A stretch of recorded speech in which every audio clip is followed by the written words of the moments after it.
Have you ever been driving down a lonely stretch of road at night and felt that sudden chill, that tingle on the back of your neck, as though someone unseen were watching you from the passenger seat? For drivers near Chicago, that fear has a name. They call her Resurrection Mary. This is one of the most famous ghost stories in America, a phantom hitchhiker who haunts Archer Avenue near Resurrection Cemetery. Dozens of witnesses, over the course of nearly a century, have claimed to see her. Some even swear they've picked her up, spoken to her, and driven her to the cemetery gates, only to watch her vanish into thin air. Today, we'll dive into her story, the origins of the legend, the chilling encounters, and why Resurrection Mary refuses to rest in peace. The legend begins. The earliest reports of Mary date back to the 1930s, though the story seems to draw on older folklore. The most common version goes like this. Mary was a young woman in the late 1920s or early 1930s. She left to dance, and one evening she went out to a ballroom. Most say it was the O. Henry Ballroom, now known as the Willowbrook Ballroom on Archer Avenue. She danced with her date, or perhaps with a stranger she'd met that night. But after an argument, or maybe just wanting to leave on her own, she set out on foot to walk home. She never made it. Struck and killed by a passing car, her body was buried at Resurrection Cemetery. But her spirit, they say, lingers, and she still longs for one last dance and one final ride home. First sightings. The first widely reported sighting of Resurrection Mary came in 1939. A man named Jerry Pallas claimed he met a beautiful blonde girl in a white dress at the O. Henry Ballroom. They danced together all night, and he even kissed her. But when he offered her a ride home, she asked to be dropped off near Resurrection Cemetery. When Jerry pulled up to the gates, the girl turned to him and said simply, "This is where I must get out." Before he could react, she vanished into the cemetery grounds. The story made local papers, and Jerry stuck to it for the rest of his life. He insisted he hadn't imagined it, that he had touched her, spoken with her, and held her hand. Countless encounters. Since then, Resurrection Mary has been seen again and again, usually along Archer Avenue. Drivers describe her as a pale young woman with light blonde hair, wearing a white party dress. Some say she has dancing shoes on. Others note her skin looks strangely cold or lifeless.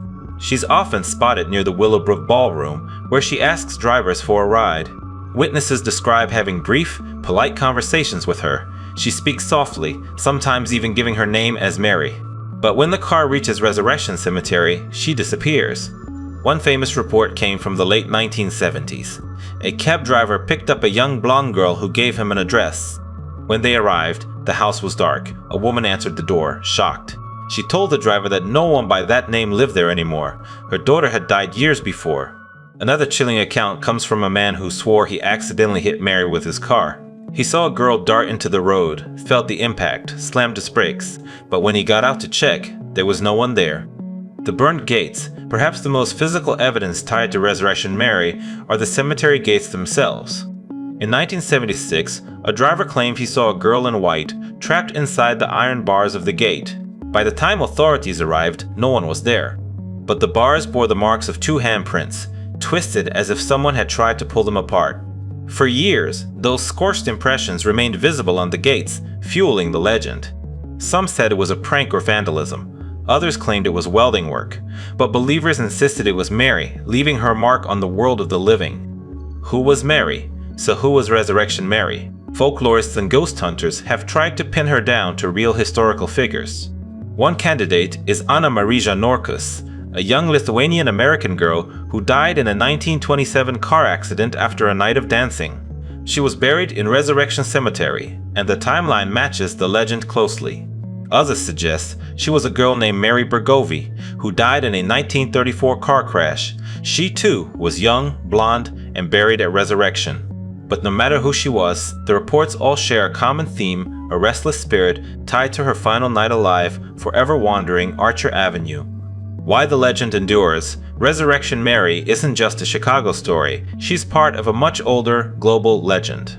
The Vanishing Hitchhiker appears in folklore across dozens of cultures. Some say these spirits are souls unable to move on, while others believe they're omens, warning the living of dangers on the road. But in Chicago, Mary is more than a story. She's become a cultural icon. Bars, songs, and even TV shows have referenced her.